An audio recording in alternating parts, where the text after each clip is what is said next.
Olá, eu sou a Carla Benevides e este é o programa Argumento.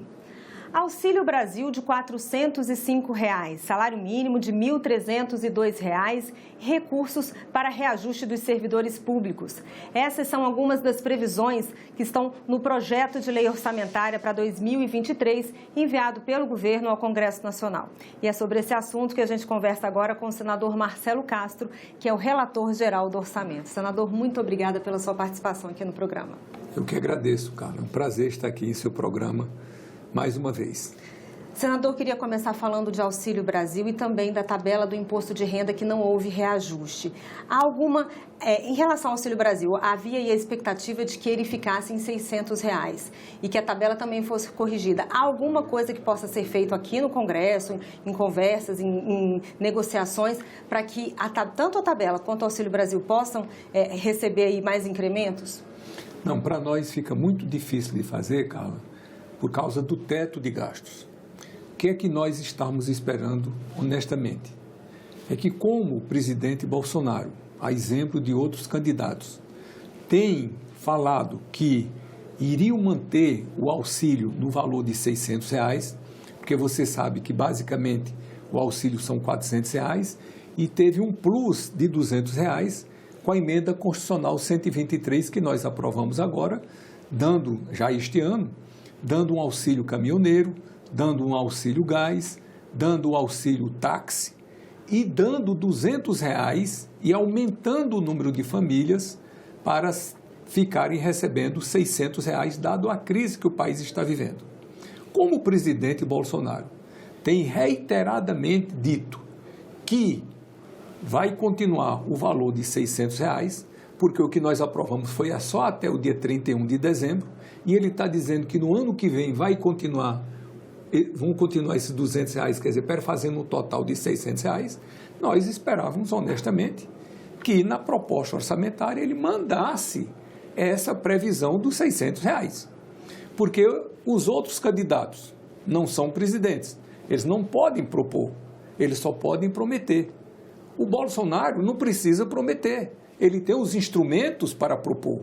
Então, às vezes a gente diz, ele fala, mas não escreve. O mais importante aqui não é falar, não é prometer, é propor, é escrever. Se ele tivesse escrito, e era a nossa expectativa, de que na peça orçamentária ou outra medida paralela, ele já tivesse proposto que a partir do próximo ano, as pessoas, os 21,6 milhões de famílias que atualmente estão recebendo R$ 600, que elas continuariam recebendo a partir do próximo ano. Seria a grande notícia do ponto de vista social que nós poderíamos dar. Mas o que o governo propôs é uma coisa absolutamente frustrante. Ele prometeu 600, mas só propôs 400. Então fica uma incoerência, uma incongruência entre o que promete e o que propõe. O governo não precisa prometer, ele precisa propor, mas não propôs. Em relação à tabela? A tabela é uma coisa muito ruim que tem no Brasil, porque ela achata, Carla, o salário da classe média. Você imagina, todo assalariado, ele desconta quando recebe o recurso, né, desconta o imposto de renda. Então, hoje, se uma pessoa ganhar R$ 1.900, que não é nada, ele já começa a pagar imposto de renda. Por que isso acontece? Porque a tabela do imposto de renda não sofre correção, não é reajustada desde 1915. Isso é um absurdo. Isso é um confisco na prática. 2015. Desde 2015. Isso é um confisco na prática do assalariado. Então, isso é um imposto que é jogado sobre o assalariado. Então, você imagina um assalariado executivo que está a esse tempo todo sem receber reajuste, que já sofreu uma perda de aproximadamente 30%. Ainda vai descontado do seu contra-cheque o imposto de renda e a tabela não é reajustada, então cada dia mais a classe média, a classe assalariada, está diminuindo o seu poder aquisitivo, ou seja, a classe assalariada do Brasil vem empobrecendo ao longo dos anos e um dos motivos é a não correção da tabela do imposto de renda. O que é que chama atenção aqui? É que o presidente Bolsonaro, quando não era presidente, era candidato a presidente, foi uma das coisas, das promessas mais enfáticas que ele fez. É de que iria reajustar a tabela do imposto de renda.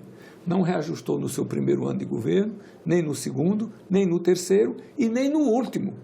E ainda escreve dizendo que é uma prioridade. Como é que é prioridade se já se passaram 4 anos e ele não propôs o reajuste nenhuma vez em nenhum dos anos que ele foi presidente da República? Senador, eu queria falar agora sobre o reajuste dos servidores públicos. Aí é uma previsão de em torno de 14 bilhões para reajuste. Inclusive, essa previsão conta aí com emendas, né, com as emendas as chamadas RP9. O que o senhor está pensando? Qual é a sua estratégia em relação a essa questão do reajuste dos servidores? Cada que eu vou dizer para você que eu acho que essa vai ser a tarefa mais difícil que nós vamos encontrar. Por quê?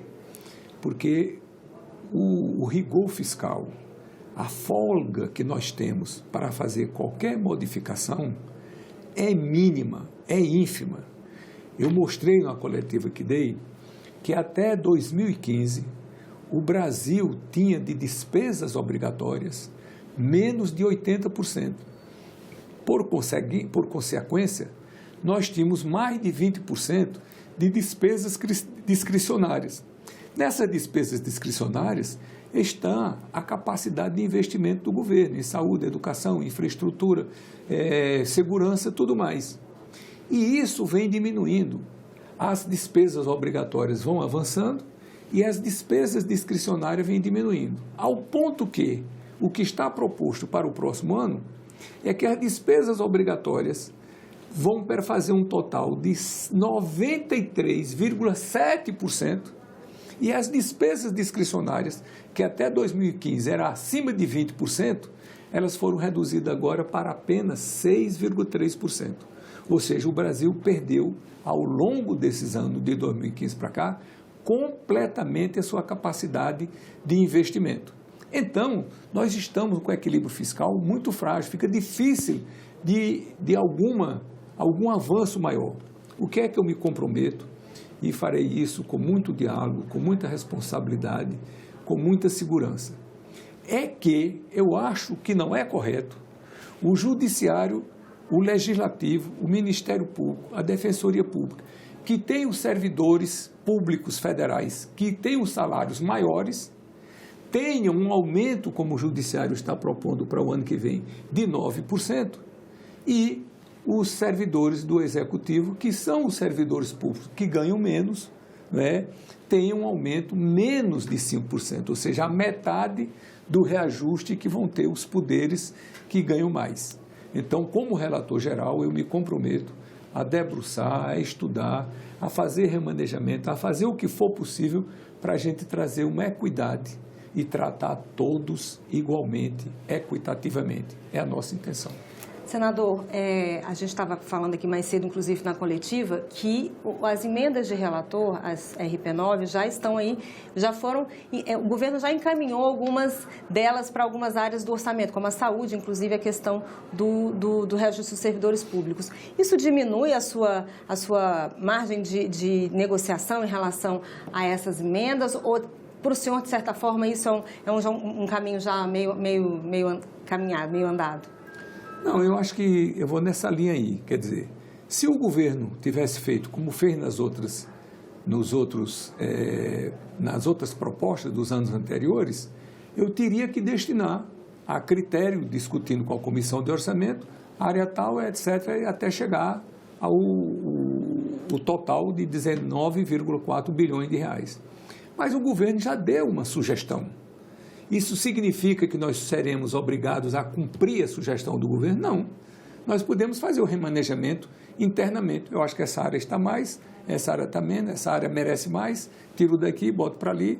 Essa área aqui não há necessidade, nós já estamos atendidos, exclui essa parte aqui, vamos levar para outra. Tudo isso dentro de uma compreensão para a gente fazer o melhor trabalho possível. O que é que interessa no final de tudo? É que a gente faça um orçamento realista e que venha ao encontro das necessidades do povo brasileiro, procurando diminuir as desigualdades sociais, procurando trazer maiores benefícios para a sociedade e promovendo o desenvolvimento. Como, por exemplo, uma preocupação que eu tenho muito e venho sempre debatendo isso aqui no Congresso Nacional, é a questão de obras inacabadas. Você vê obras, por exemplo, o DENIT está fazendo uma determinada obra, como um ano desse aqui, estava fazendo uma obra no Piauí, uma ponte. Faltavam 17 milhões de reais para concluir a ponte. Eu era, por coincidência, presidente da Comissão de Orçamento e eu consegui alocar esses 17 milhões para concluir essa ponte. Ora, então nós precisamos privilegiar a conclusão de obras, é não deixar obras paralisadas, obras inacabadas, porque aí nós estamos com o recurso público investido, paralisado, o seu benefício social. Você vai fazer uma creche, tem 90% da creche que está pronta, faltam 10%. Como é que você pode virar as costas para isso?